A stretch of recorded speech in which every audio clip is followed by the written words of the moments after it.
Hello les amis, nouvelle pastille vidéo critique sur le livre La parole est un sport de combat. Vous vous demandez peut-être si vous devez l'acheter, si vous devez prendre le temps de le lire. Ça coûte cher en temps de lire un livre, il vaut mieux qu'il soit bon.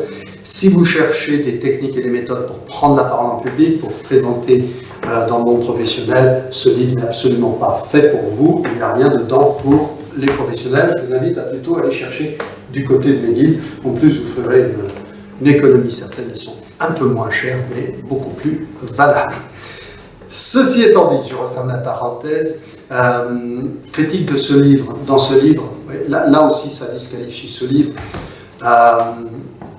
Des références qui sont prises, les exemples qui sont pris datent des années 70, 80. J'ai été surpris, je pensais que l'auteur était plus moderne que ça, mais on retrouve, j'avais déjà trouvé ça dans une agence de communication qui formait à la prise de parole en public au début des années 2000.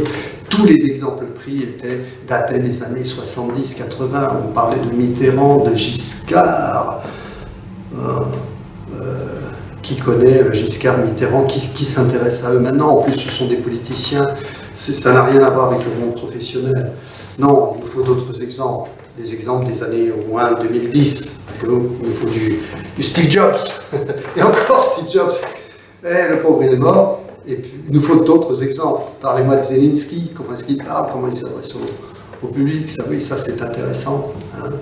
Le président de l'Ukraine. Bon, des choses comme ça. Voyez-vous, donc ça, c'est un des éléments aussi qui disqualifie ce livre. Ce sont des références au passé. Pour moi, c'est un livre du passé. Franchement, c'est un livre du passé.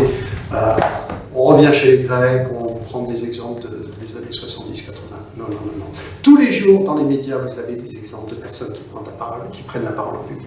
Tous les jours, sur les réseaux sociaux, vous avez des exemples de personnes qui prennent la parole en public. Les réseaux sociaux, dans cette dernière décennie, ont changé la prise de parole en public. Ça, c'est intéressant. Et il faut le prendre en compte. J'en parle dans mes livres. J'en parle.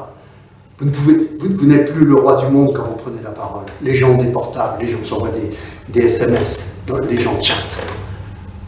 Ils vous filment. C'est autre chose, la prise de parole en public a changé. Ok? Allez, bon, je vais faire des amis. En même temps, notre ami Bertrand Perrier pourra peut-être vendre quelques exemplaires en plus.